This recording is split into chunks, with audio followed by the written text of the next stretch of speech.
آواز نہ نکلے سسکیوں کی از قلم علی آتش۔ قسط نمبر 16۔ اگلی صبح وہ جلدی جلدی یونیورسٹی کے لیے تیار ہوئی۔ یونیورسٹی پہنچ کر اس نے یہ خبر نمل کے گوش گزر کی کہ راغب آج اس سے ملنے آئے گا۔ نمل چند پل اس کا چہرہ دیکھتی رہی۔ ویسے صحیح ہے، تم نے ایک رات میں ہی اس بندے کو اپنے پیچھے لگا لیا۔ ردھم نے ناک چڑھا کر اس کی کمر میں ایک چبت لگائی۔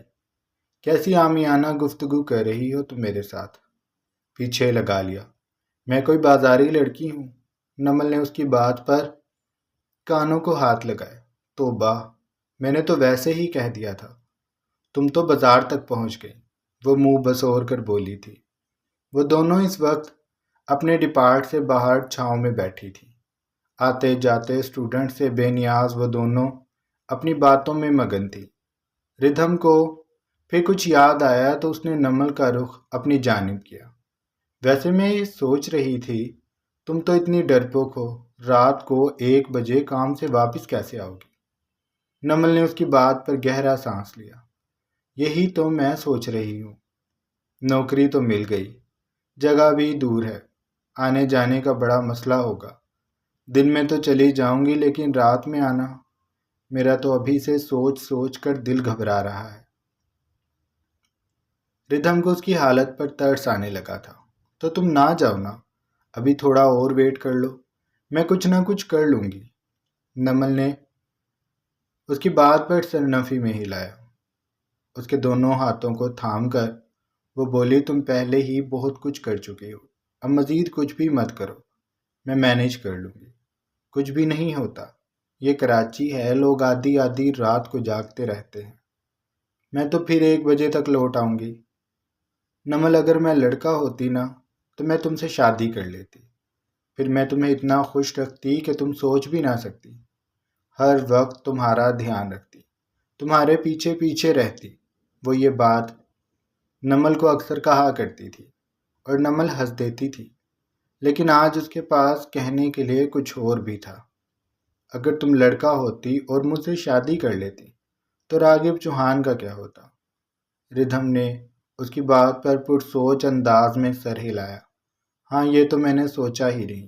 چلو شکر ہے میں لڑکی ہوں، تمہیں اللہ تعالیٰ کوئی اچھا لڑکا دے ہی دیں گے، بے فکر رہو۔ تبھی اس کے نمبر پہ کال آنے لگی۔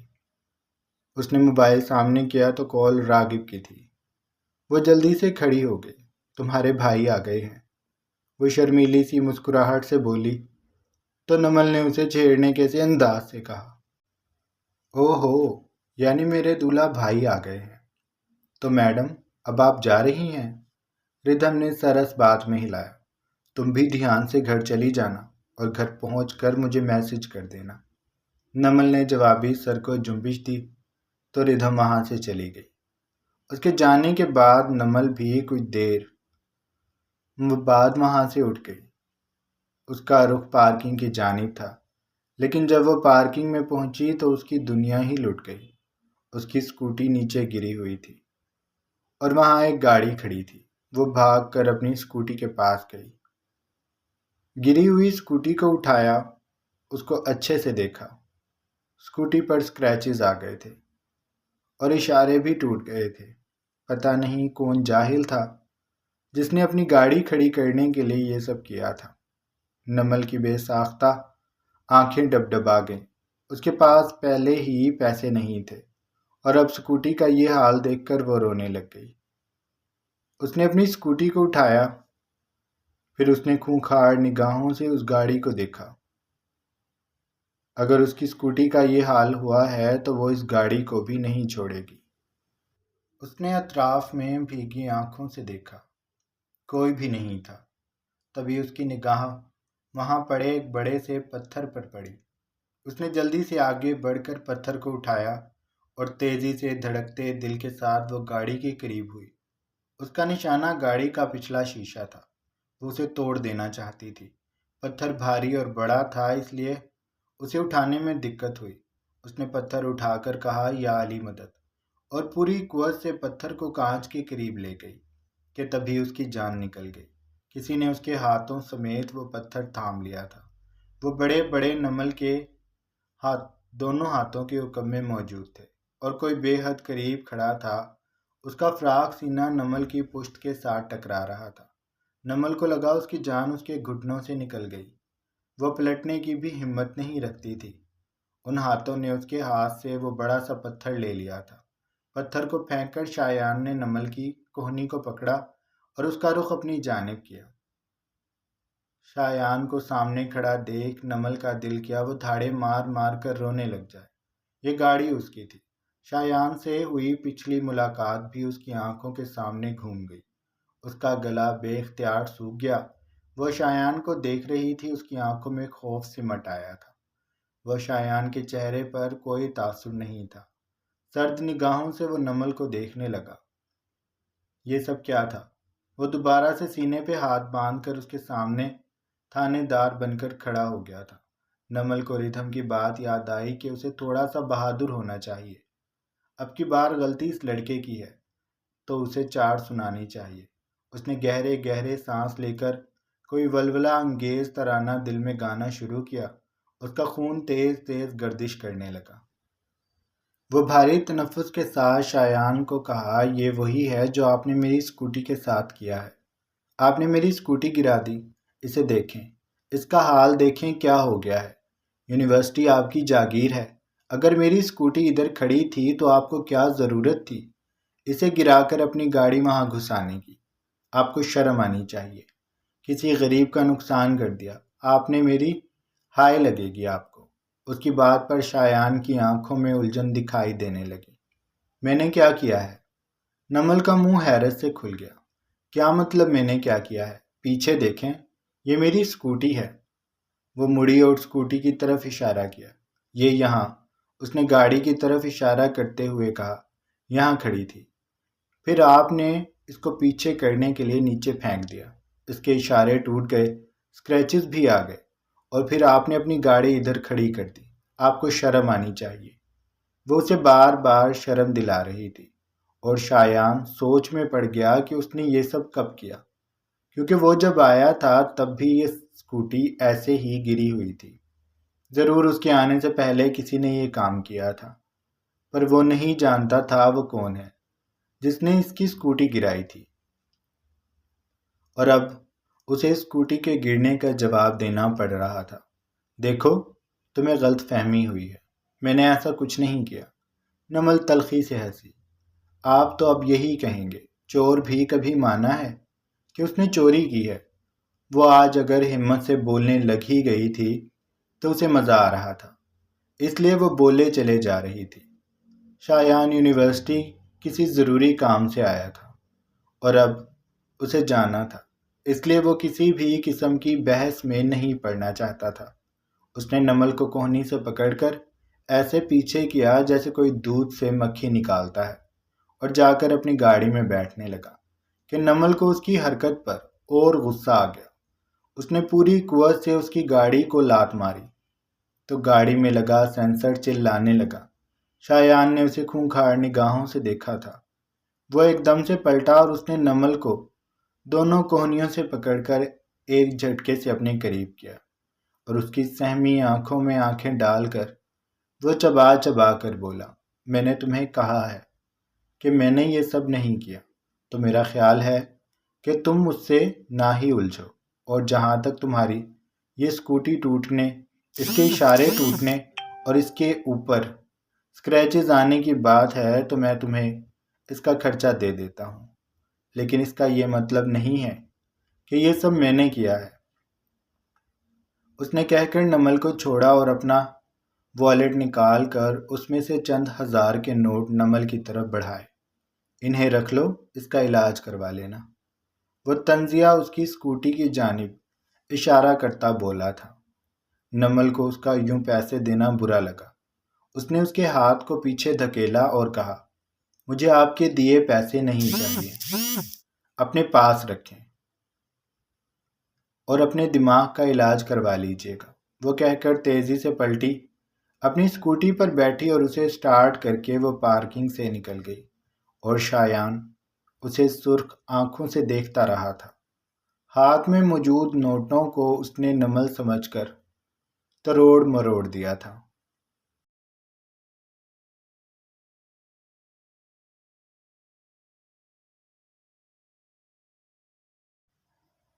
راغب اسے لے کر ریسٹورنٹ آ گیا تھا۔ وہ دونوں اس وقت ایک پرائیویٹ کمرے میں موجود تھے، جہاں پر ان دونوں کے علاوہ کوئی بھی نہیں تھا۔ کمرہ سجا ہوا تھا، زرد روشنیاں جل رہی تھیں۔ ان دونوں کی ٹیبل اس وقت کمرے کے بالکل عین درمیان میں لگی تھی۔ وہ دونوں آمنے سامنے رکھی کرسیوں پر بیٹھے، ٹیبل پر گلاب کا بوکے رکھا ہوا تھا اور راغب ردھم کے لیے لایا تھا۔ جب وہ آ کر راغب کے ساتھ گاڑی میں بیٹھی تھی تو راغب نے اس کے بیٹھتے ہی وہ بوکے ردھم کی طرف بڑھایا۔ یہ میں تمہارے لیے لایا تھا، اس نے کہا تو ردھم کے گال گلابی پڑ گئے۔ اس نے دھیرے سے بوکے کو تھام کر اپنی گود میں رکھ لیا تھا اور اب وہ اس بوکے کو اپنے ساتھ ساتھ لیے پھر رہی تھی۔ اب بھی ریسٹورنٹ آتے ہوئے راغب نے اسے کہا کہ وہ بوکے گاڑی میں ہی رکھ لے، لیکن ردھم نے انکار کر دیا۔ نہیں، میں اسے اپنے ساتھ لے کر جاؤں گی۔ وہ اس کی دیوانگی کو محسوس کر رہا تھا۔ اس نے مسکرا کر سر کو جنبش دی اور پھر وہ دونوں ریسٹورنٹ چلے گئے تھے۔ ابھی وہ بوکے درمیان میں رکھی ٹیبل پر موجود ان دونوں کو دیکھ رہا تھا جو باتوں میں مشغول تھے۔ راغب سیاہ آفس سوٹ میں ملبوس خاصا پرکشش لگ رہا تھا۔ اس کی خوشبو گلابوں کی خوشبو سے مل کر پورے روم میں پھیل رہی تھی اور ردھم کھانے سے زیادہ راغب کو دیکھ رہی تھی۔ وہ اس وقت لون کی گھٹنوں سے اونچی شرٹ اور ڈھیلی سی جینز میں ملبوس تھی۔ بال اس کے کھلے کمر پہ بکھر رہے تھے۔ چہرے پر میک اپ نہیں تھا، بس آنکھوں میں سرما ڈلا ہوا تھا اور لبوں پر ہلکی سی لپ گلوز لگی ہوئی تھی۔ راغب کو وہ اس قدر سادگی میں بھی بہت پیاری لگ رہی تھی۔ شفون کے سفید دوپٹے کو اس نے اپنے گلے میں ڈال کر سر پہ لے رکھا تھا۔ اس کا بیگ کرسی کے قریب نیچے فرش پہ رکھا تھا۔ اب کی بار جب اس نے کھانا کھاتے ہوئے نگاہیں اٹھا کر راغب کو دیکھا تو وہ بولا، میں نے تمہارے لیے کچھ لیا ہے۔ ردھم کی آنکھوں میں سوال اٹھے۔ کیا؟ اس نے پوچھا تو راغب نے اپنے کوٹ کی جیب میں ہاتھ ڈالا اور پھر جب اس نے ہاتھ باہر نکالا تو اس کے مردانہ بڑے سے ہاتھ پر ایک چابی رکھی تھی۔ یہ میری طرف سے ایک چھوٹا سا گفٹ ہے۔ وہ چابی کو ردھم کے سامنے کر چکا تھا۔ ردھم نے الجھ کر پہلے چابی اور پھر راغب کو دیکھا تو وہ بولا، مجھے رات کو تمہاری باتوں سے لگ رہا تھا کہ میری بیوی کو اسکوٹی کچھ زیادہ ہی پسند ہے، اس لیے میں تمہارے لیے اسکوٹی لے کر آیا ہوں۔ میری طرف سے ایک چھوٹا سا گفٹ، تم دیکھ لینا، کلر وغیرہ پسند آ جائے تو ٹھیک ہے، ورنہ مجھے بتا دینا، میں چینج کروا دوں گا۔ وہ بے حد بے نیازی سے بولا اور ردھم سناٹے میں چلی گئی۔ اس نے ہوش سنبھالنے پر سر نفی میں ہی لایا۔ نہیں، میں یہ نہیں لے سکتی، وہ ایک دم سے بولی تو راغب نے اسے دیکھا۔ کیوں؟ اس کے سوال پر ردھم بولی، میں ایسے گفٹ نہیں لیتی، میں ایسے گفٹ کب دے رہا ہوں؟ تم تو میری بیوی ہو، بلکہ تمہیں تو رات کو یہ کہنا چاہیے تھا کہ میں تمہیں اسکوٹی لے کر دوں۔ کیوں؟ میں آپ کو اسکوٹی کا کیوں کہتی؟ میں کوئی بھوکی ہوں؟ راغب نے اسے ناراضی سے دیکھا۔ پاگل لڑکی، کل ہی تمہارا شوہر بنا ہوں میں، تو اس لحاظ سے اب تم میری ذمہ داری ہو۔ تمہیں جو چاہیے ہوگا وہ میں تمہیں لا کر دوں گا۔ میں نے تمہارا اکاؤنٹ بھی اوپن کروا دیا ہے، 1-2 دن میں ATM کارڈ آ جائے گا، پھر وہ تم اپنے پاس رکھنا، جو بھی لینا ہو بتاتی رہنا، لیکن اگر کہیں کوئی چیز لینی ہو تو اسے لے لیا کرنا۔ ردھم کا سر گول گول گھومنے لگا۔ اسے اپنے کانوں پر یقین نہیں آ رہا تھا۔ نہیں، میں یہ سب نہیں لے سکتی، آپ میرا اکاؤنٹ اوپن نہ کروائیں۔ میرے پاس پیسے ہوتے ہیں۔ وہ شرمندہ سی ہو رہی تھی۔ راغب نے ایک بار پھر اسے ناراضی سے دیکھا۔ میں جانتا ہوں تمہارے پاس پیسے ہوتے ہیں، لیکن تم میری بات کیوں نہیں سمجھ رہی کہ تم میری بیوی ہو؟ ردھم بے بسی سے اسے دیکھنے لگی۔ لیکن مجھے اچھا نہیں لگے گا ایسے گفٹ لینا، اس کے جواب پر راغب کے لب بھیج گئے۔ اس نے چابی ٹیبل پر رکھی اور چپ ہو گیا۔ ٹھیک ہے، تمہاری مرضی، وہ کہہ کر چپ ہوتا دوبارہ کھانے کی جانب متوجہ ہو گیا تھا، اور ردھم بے بسی سے اس کا منہ دیکھ رہی تھی، جس کے چہرے سے واضح لگتا تھا کہ وہ ناراض ہو گیا۔ آپ ناراض ہو گئے مجھ سے؟ اس نے آہستگی سے پوچھا، تو راغب نے بغیر کچھ بولے سر نفی میں ہلا دیا۔ اس کے نہ کہنے پر بھی ردھم یہ بات نہیں مان پا رہی تھی کہ وہ سچ کہہ رہا ہے۔ وہ آخری سی کوشش کرنے لگی۔ میں نے آج تک کبھی بھی نمل کے علاوہ کسی سے گفٹ نہیں لیا۔ مجھے اچھا نہیں لگے گا آپ سے گفٹ لینا۔ میں نے آپ سے شادی آپ کے پیسوں کے لیے نہیں کی۔ اس کی صفائی پر راغب نے چونک کر چہرہ اٹھایا، پھر اس کی آنکھوں میں واضح برہمی دکھائی دی۔ وہ ایک دم سے کرسی سے کھڑا ہوا اور ردھم کے سر پر آ کر رکا۔ میں نے کب کہا کہ تم نے مجھ سے شادی پیسوں کے لیے کی ہے؟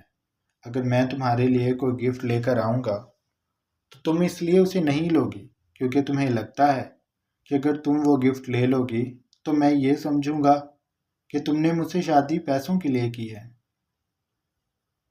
وہ غصے سے بول رہا تھا۔ ردھم دھیرے سے اپنی جگہ سے کھڑی ہوئی اور چہرہ اٹھا کر راغب کو دیکھنے لگی۔ وہ کچھ کہتی کہ راغب نے اسے دونوں شانوں سے پکڑا اور ایک جھٹکے سے اپنے قریب کیا۔ اس کی سیاہ آنکھوں میں اپنی شہد رنگ آنکھیں ڈال کر وہ اس کے چہرے کے بے حد قریب ہوتا چبا چبا کر بولا، میری ایک بات اپنے اس دماغ میں بٹھا لو، تم میری بیوی ہو، میرا تم پر پورا پورا حق ہے، میں جو چاہے تمہیں لا کر دے سکتا ہوں اور تمہیں وہ ایکسیپٹ بھی کرنا ہوگا، اور اگلی بار اگر تم نے اس طرح کی کوئی بھی بات کی تو میں تمہاری طبیعت اچھے سے صاف کروں گا۔ وہ نرمی مگر مضبوط گرفت سے ردھم کو اپنے سینے کے ساتھ لگا کر بول رہا تھا۔ ردھم کے پورے وجود میں اس کی پرتپش ہتھیلیوں کے لمس سے سنسنی دوڑنے لگی تھی۔ راغب کی آنکھوں میں غصہ دیکھ کر اسے اور کچھ بھی سمجھ نہ آیا تو اس نے صرف سر کو اس بات میں ہلا دیا، یعنی کہ وہ مان گئی ہے۔ اس کے مان جانے پر راغب نے اسے چھوڑا، پھر نرمی سے اس کے گال پر ہاتھ رکھا اور انگوٹھے سے سہلاتے ہوئے اب کی بار وہ بولا تو اس کے لہجے میں رسان تھا، چلو شاباش، پھر اچھے بچوں کی طرح اسکوٹی کی چابی اٹھاؤ اور اپنے بیگ میں رکھو، اور دوبارہ مجھے انکار کیا نا تو پھر دیکھنا۔ وہ کہہ کر کرسی پر دوبارہ جا کر بیٹھ گیا تھا۔ ردھم بھی دھیرے سے بیٹھ گئی۔ اب کھانا کیوں نہیں کھا رہی تم؟ وہ بیگ میں چابی رکھ کر دوبارہ سے خاموشی سے بیٹھ گئی تو راغب نے کہا، مجھے بھوک نہیں لگ رہی۔ وہ اپنے ہاتھوں کی انگلیوں سے کھیلتی انہیں دیکھتے ہوئے بولی تھی، میں نے تمہیں ڈرا دیا نا؟ ردھم نے سر نفی میں ہلایا تھا۔ وہ بولا، جھوٹ بول رہی ہو؟ اس بات پر ردھم نے سر ہاں میں ہلایا تھا۔ راغب بے اختیار ہنس دیا۔ اس نے ہاتھ بڑھا کر ردھم کے دونوں ہاتھوں کو پکڑا اور پھر اس کے ہاتھ کی پشت کو اپنی آنکھ سے لگاتے وہ پھر وہاں پر لب رکھتا انہیں مس کرتے ہوئے بولنے لگا، دیکھو تم میری بیوی ہو، میں اگر تمہارے لیے کچھ لاؤں گا تو اپنی خوشی سے لے کر آؤں گا، اور مجھے اچھا تب لگے گا جب تم وہ چیز خوشی خوشی رکھ لو گی، جیسے تم بکے پہ خوش ہوئی تھی۔ میں ایسے ہی اپنے دیے ہر تحفے پر تمہیں خوش ہوتا دیکھنا چاہتا ہوں، فالتو کی باتیں مت سوچا کرو۔ اس کے لبوں کے نرم لمس سے ردھم کے دل میں گدگدی ہونے لگی تھی۔ اس کی مونچھوں کی چبھن بھی اس کے ہاتھ کی پشت پر ہو رہی تھی۔ وہ اس کی مخروطی انگلیوں کو اپنی مضبوط انگلیوں سے الجھا کر بول رہا تھا۔ پھر اس نے اپنا چہرہ پیچھے کیا اور انگوٹھے سے اس کے ہاتھ کی پشت کو نرمی سے سہلانے لگا۔ اب کھانا کھا لو، پھر میں میری بیوی کو شاپنگ کے لیے لے کر جاؤں گا۔ اس کی بات پر ردھم کا سانس اٹکنے لگا۔ میں وہ سامان گھر کیسے لے کر جاؤں گی؟ اب کی بار وہ اس کی مجبوری کو سمجھ گیا۔ اچھا ٹھیک ہے، زیادہ کچھ نہیں دلواؤں گا، بس 1-2 رنگز لے لینا، ایئر رنگز دیکھ لینا، پھر باقی کی شاپنگ تب کرواؤں گا جب تم میرے پاس آ جاؤ گی۔ ردھم نے اب کی بار دل میں اللہ کا شکر ادا کیا تھا کہ وہ فوراً مان گیا۔ پھر وہ کھانا کھانے لگی تھی۔ راغب ایک بار پھر اسے چھوٹے چھوٹے سوال کر رہا تھا۔ راغب اسے وہاں سے لے کر شاپنگ کے لیے چلا گیا تھا۔ ردھم نے اپنی امی کو میسج کر دیا تھا کہ وہ آج سکوٹی لے کر گھر آئے گی، اس لیے اسے آنے میں دیر ہو جائے گی۔ تبھی وہ اب بے فکری سے راغب چوہان کے ساتھ چلی گئی تھی۔ ردھم کو لے کر مال آ گیا تھا۔ وہاں پر ردھم ہچکچاتی سی پھر رہی تھی۔ راغب نے خود ہی اس کے لیے چند ایک ایئر رنگز پسند کیے اور رنگز بھی۔ جب ردھم نے ان کی قیمت دیکھی تو وہ کہے بغیر نہ رہ سکی، یہ بہت مہنگی ہیں، میں کہہ رہی ہوں۔ اس کے بولتے ہی راغب نے اسے گھورا تو وہ دھیرے سے شانے اچکا کر اپنی بات سے پلٹ گئی، جیسی آپ کی مرضی۔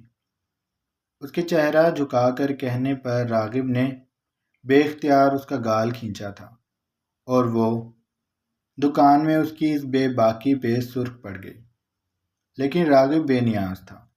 اس نے وہ تمام چیزیں پیک کروائیں اور پھر ردھم کو لے کر وہ گاڑی میں بیٹھ گیا۔ گاڑی کچھ دیر چلتی رہی، پھر جب رکی تو ردھم نے الجھن بھری نگاہوں سے راغب کو دیکھا۔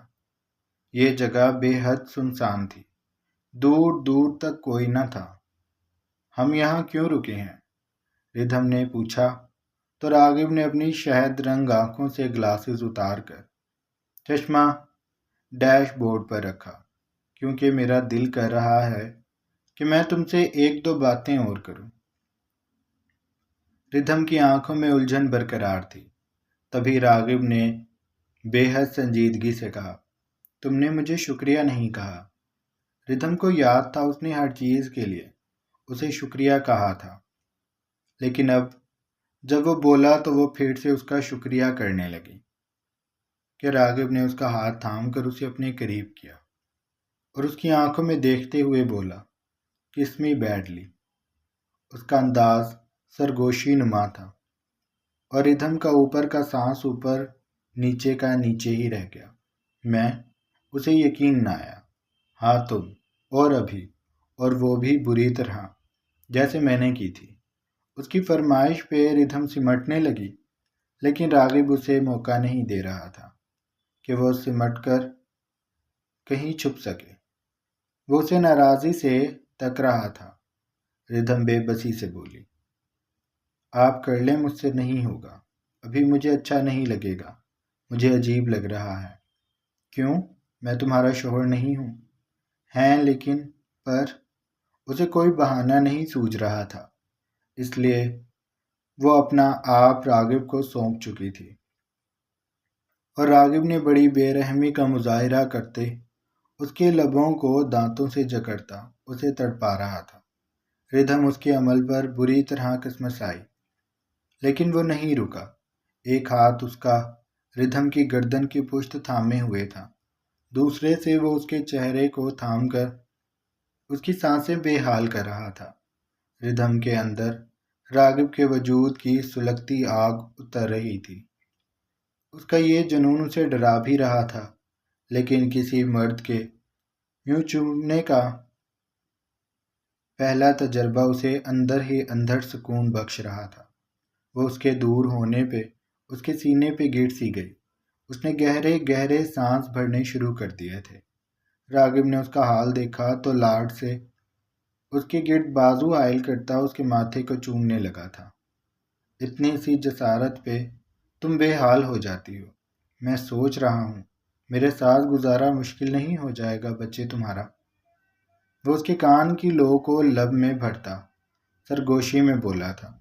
ردھم جواب میں اس کے اور قریب ہوئی اور اپنے لرزتے ہاتھوں کو راغب کے شانوں پر رکھتی وہاں سے اس کا کوٹ جکڑتی، وہ اس کے سینے میں اپنا چہرہ چھپاتی گہرے گہرے سانس بھرنے لگی تھی۔ جاری ہے۔ سو جناب، یہ تھی ہماری آج کی ایپیسوڈ۔ آئی ہوپ آپ کو اچھی لگی ہوگی۔ اگر آپ کو قسط اچھی لگی ہے تو آپ چینل کو لازمی سبسکرائب کر لیں، بیل آئیکن کے بٹن کو بھی پریس کر لیں تاکہ نئی آنے والی ویڈیوز آپ کو بآسانی ملتی رہیں۔ اپنا ڈھیر سارا خیال رکھیے گا۔ اللہ حافظ۔